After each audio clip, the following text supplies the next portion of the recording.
Bienvenue sur Agora. Aujourd'hui nous allons parler d'une découverte incroyable qui va changer votre vision de l'univers. Le télescope James Webb, le plus puissant télescope spatial jamais construit, vient juste d'envoyer la première image jamais prise d'un autre monde vivant. Eh oui, vous avez bien entendu, un autre monde vivant. C'est une révolution pour l'astronomie et la recherche de la vie extraterrestre. Quelles sont les caractéristiques de cette planète? Quelles sont les chances qu'elle abrite une forme de vie? Quelles sont les implications pour notre avenir? Restez avec nous jusqu'à la fin, nous lèverons le voile sur les merveilles cachées dans les profondeurs de l'espace. Avant de commencer, rappelez-vous que dans la description de la vidéo, vous trouverez toutes les sources d'informations pour étancher votre soif de connaissances. Allez, c'est le moment de décoller vers l'inconnu. À la découverte des mystères de l'univers, plongez dans l'extraordinaire mission du télescope spatial James Webb. Le télescope spatial James Webb est actuellement situé à 1,5 million de kilomètres de la Terre. Voici tout ce qu'il faut savoir sur la mission très enthousiasmante de ce télescope majestueux. Son lancement a été réussi le 25 décembre 2021. Ensuite, il a fallu le rendre totalement fonctionnel. Au total, plus de 300 points critiques ont été identifiés comme pouvant causer des problèmes lors de son déploiement. Mais naturellement, la NASA les a examinés de près. Il a été conçu pour faire progresser la recherche dans 4 domaines majeurs, dont l'observation de la lumière des premières galaxies apparues peu après le Big Bang, l'étude de la formation et l'évolution des galaxies, la meilleure compréhension de la naissance des étoiles, ainsi que l'étude des exoplanètes. Pour cela, il observe dans le domaine infrarouge, c'est-à-dire le rayonnement entre la lumière visible et les micro-ondes et dans l'espace. Il peut remonter loin dans le passé de l'univers, observer les premières galaxies en formation et examiner l'intérieur des nuages de poussière où les étoiles et les planètes se sont formées.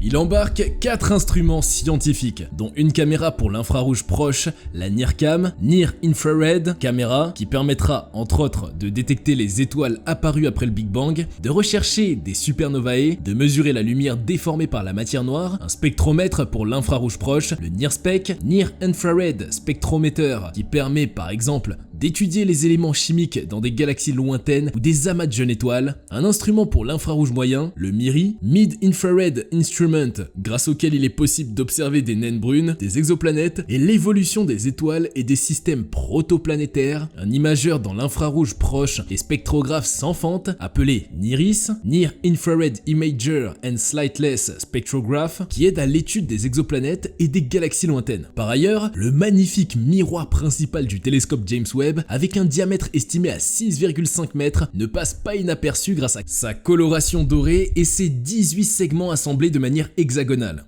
En astronomie, on dit que le miroir est segmenté. Ce n'est pas un choix technique, car il aurait été possible de le construire en une seule pièce. Ce choix est motivé par des considérations logistiques. Il aurait été impossible de faire entrer un miroir de cette taille, constitué d'un seul bloc, dans la fusée qui a lancé le JWST dans l'espace. Pour la première fois, il a donc été décidé de lancer un télescope avec un miroir segmenté dans l'espace. Il ne serait pas tout à fait exact de dire que le télescope spatial James Webb a pour vocation de remplacer Hubble. Il faut plutôt le considérer comme son successeur. Certes, il dépasse une limite de Hubble, car ce dernier est incapable de voir au-delà de l'infrarouge proche. Il remonte donc moins loin dans le passé que le JWST. Celui-ci est également plus imposant en taille que Hubble, cependant, le jour où Hubble ne fonctionnera plus, il ne pourra pas le remplacer entièrement. Actuellement, Hubble est le seul télescope capable d'observer dans l'ultraviolet, et le JWST n'est pas équipé pour faire de même. Il a été lancé depuis le centre spatial de Kourou, en Guyane française, transporté à bord d'une fusée Ariane 5. Il avait été acheminé par bateau depuis la Californie pour rejoindre sa base de lancement. Son coût total est estimé à 9,7 milliards de dollars, soit 8,2 milliards d'euros. Depuis le début du projet, ce budget a régulièrement été réévalué à la hausse. La NASA indique qu'elle participe au coût total du JWST à hauteur de 7,998 milliards de dollars. Elle estime que les 5 premières années d'exploitation de l'observatoire, ainsi que les 2 années nécessaires à l'exploitation de ces données, engendreront un coût supplémentaire de 8,835 milliards de dollars, sachant que le JWST devrait certainement doubler sa durée de vie. Son départ dans l'espace a été plusieurs fois repoussé. En 2003, la date prévue pour son lancement était en 2011. Cependant, cette année-là, le calendrier a dû être revisé en raison de problèmes fréquents et d'une augmentation du budget. Des membres du Congrès américain ont même envisagé d'abandonner le projet en raison de son coût élevé. Néanmoins, le lancement a pu être reporté. Au début du projet, le télescope avait une désignation temporaire, Next Generation Space Telescope. Il était ainsi nommé pour symboliser sa continuité par rapport à Hubble. Hubble. Il a reçu son nom officiel le 10 septembre 2002 en hommage à James Webb, le deuxième administrateur de la NASA. Il est célèbre pour avoir dirigé le programme Apollo. Cependant, ce choix de nom est critiqué par de nombreux scientifiques, car James Webb aurait soutenu une politique d'exclusion des personnes LGBTQI+, au sein de l'agence spatiale. Néanmoins, la NASA n'a pas l'intention de le renommer. Des merveilles cosmiques à découvrir. La toute première image captivante d'un autre monde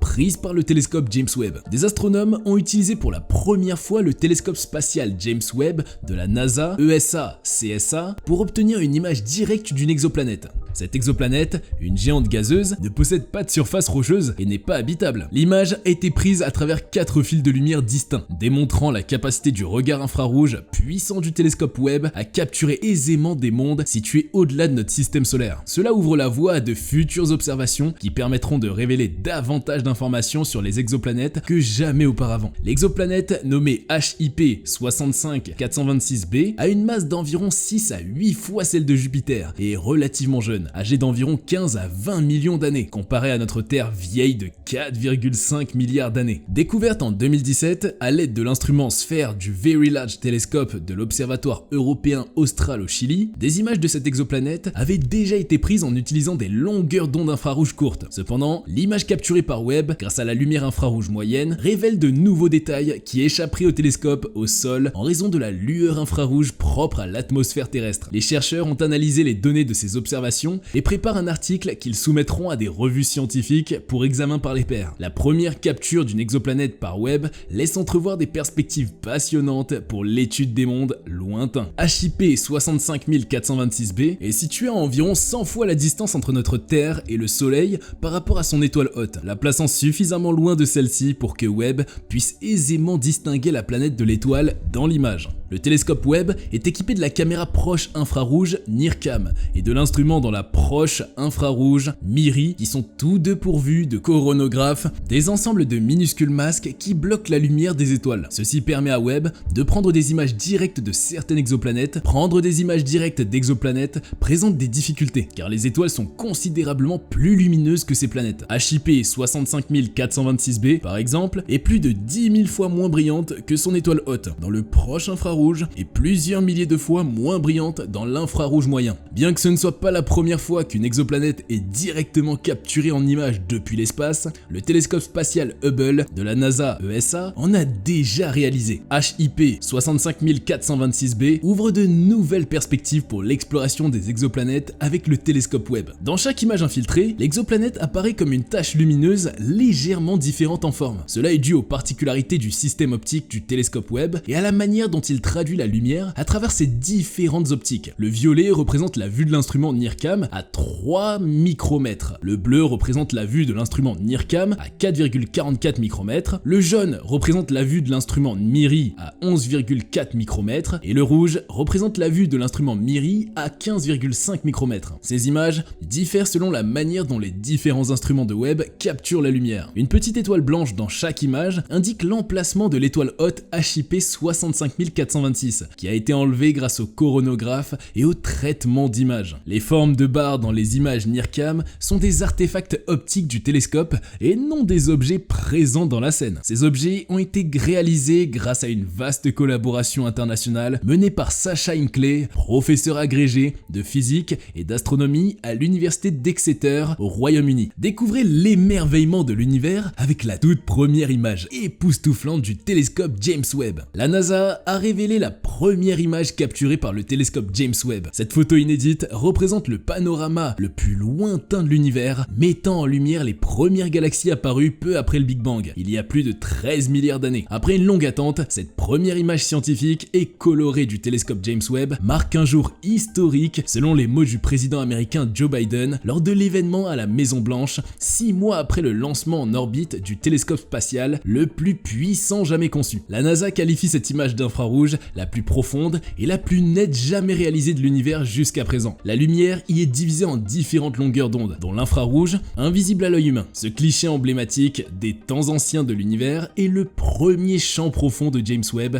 c'est-à-dire une image prise avec une longue exposition pour détecter les lueurs les plus faibles. L'amas de galaxies SMACS 0723 a été choisi comme cible, agissant comme une loupe pour révéler également des objets cosmiques très éloignés situés derrière lui, un phénomène appelé l'antigravitationnel. La photo présente ainsi des milliers de galaxies. Cette merveille technologique d'une valeur de 10 milliards de dollars a pour objectif principal d'investiguer les premières étapes de l'univers. Par ailleurs, lors d'un événement en direct depuis le Goddard Space Flight Center de la NASA à Greenbelt, dans le Maryland, le 12 juillet 2022, le monde a eu son premier aperçu des capacités complètes de la mission. En plus de l'amas de galaxies SMACS 0723, il y a eu WASP-96b. En effet, l'observation détaillée de Webb de cette planète chaude et enflée en dehors de notre système solaire révèle clairement la présence d'eau, ainsi que des indications de brume et de nuages que les études antérieures n'avaient pas détectées. Grâce à cette première détection d'eau dans l'atmosphère d'une exoplanète par Webb, celui-ci va désormais étudier des centaines d'autres systèmes pour comprendre la composition des autres atmosphères planétaires. Nous avons ensuite nébuleuse de l'anneau sud. Ce nuage de gaz en expansion entourant une étoile mourante située à environ 2000 années-lumière, soit 18,922 milliards de kilomètres environ, est une nébuleuse planétaire. Les puissants yeux infrarouges de Webb révèlent ici pour la première fois une deuxième étoile mourante. Depuis la naissance jusqu'à la mort en tant que nébuleuse planétaire, Webb peut explorer les coquilles de poussière et de gaz expulsées par les étoiles vieillissantes qui pourraient un jour devenir de nouvelles étoiles ou planètes. Après cela, il y a le quintet de Stéphane, le regard de Webb sur ce groupe compact de galaxies situé dans la constellation de Pégase a percé le voile de poussière entourant le centre d'une galaxie pour révéler la vitesse et la composition du gaz près de son trou noir supermassif. Les scientifiques peuvent désormais observer de manière rare et avec des détails sans précédent comment les galaxies en interaction déclenchent la formation d'étoiles les unes dans les autres et comment le gaz dans ces galaxies est perturbé. Il y a enfin la nébuleuse de la Carène. Le regard de Webb sur les falaises cosmiques dans la nébuleuse de la Carène révèle les phases les plus précoces et les plus rapides de la formation des étoiles qui étaient auparavant dissimulées. En examinant cette région de formation d'étoiles dans la constellation australe de la Carène, ainsi que d'autres régions similaires, Webb peut observer les étoiles nouvellement formées et étudier le gaz et la poussière qui les ont façonnées. Le face-à-face intergalactique James Webb vs Hubble. Alors que le télescope Hubble vise à capturer des étoiles et des galaxies lointaines, il reste proche dans l'orbite terrestre et les deux télescopes ont été comparés par la NASA. Et le télescope James Webb a toujours été conçu pour une exposition à long terme et pour capturer l'espace lointain dans l'espoir de recueillir des données sur des galaxies séparées par des années-lumière sur des années-lumière. Le télescope James Webb se spécialise dans la longueur d'onde infrarouge, qui est plus longue que la lumière visible, tandis que le télescope Hubble se spécialise dans la longueur d'onde ultraviolette, qui est plus courte que la lumière visible, selon la NASA. Le miroir du télescope Hubble est en verre et recouvert d'aluminium. Il pèse près d'une tonne, soit environ 828 kg. Le miroir du télescope James Webb, en revanche, est principalement composé de beryllium, une substance légère mais durable, ce qui rend le miroir beaucoup plus grand, beaucoup plus léger, à 21 kg. Ces miroirs sont construits distinctement pour s'adapter aux missions des télescopes et ils montrent également un signe évident des progrès technologiques qui ont été réalisés au fil du temps. Les miroirs de James Webb sont beaucoup plus légers mais ont beaucoup plus d'avantages. Le télescope Hubble a capturé des images extraordinaires de l'espace en son temps. Malgré ces réalisations, les premières images du James Webb ont stupéfié la compétition en termes d'étendue et de précision de l'espace. Les photos du James Webb représentent essentiellement un pas supplémentaire dans le passé. Plus le télescope peut voir loin, plus la lumière d'une étoile ou d'une galaxie qu'il observe est ancienne. Une énorme différence entre ces deux mastodontes de la science spatiale réside dans leur position. Hubble orbite en basse orbite terrestre depuis plus de 3 décennies, tandis que le James Webb a déjà passé ses 8 premiers mois en dehors de l'orbite terrestre. Alors que Hubble est en orbite à environ 570 km de la Terre, le James Webb orbite à plus d'1 million de kilomètres de la Terre. La NASA souligne qu'il ne s'agit pas d'avantages et d'inconvénients, mais de simples distinctions. C'est la fin de cette vidéo, j'espère que vous avez apprécié ce voyage dans l'espace. Votre avis et vos réactions sont précieux pour nous, alors n'hésitez pas à les partager avec nous. Si vous êtes aussi passionné par l'univers que nous, ne ratez pas nos prochaines explorations. Abonnez-vous vite et cliquez sur la cloche pour recevoir les notifications de nos nouvelles vidéos. Restez à l'écoute car il y a encore plein de surprises à découvrir sur Agora. Merci beaucoup et à très bientôt sur la chaîne.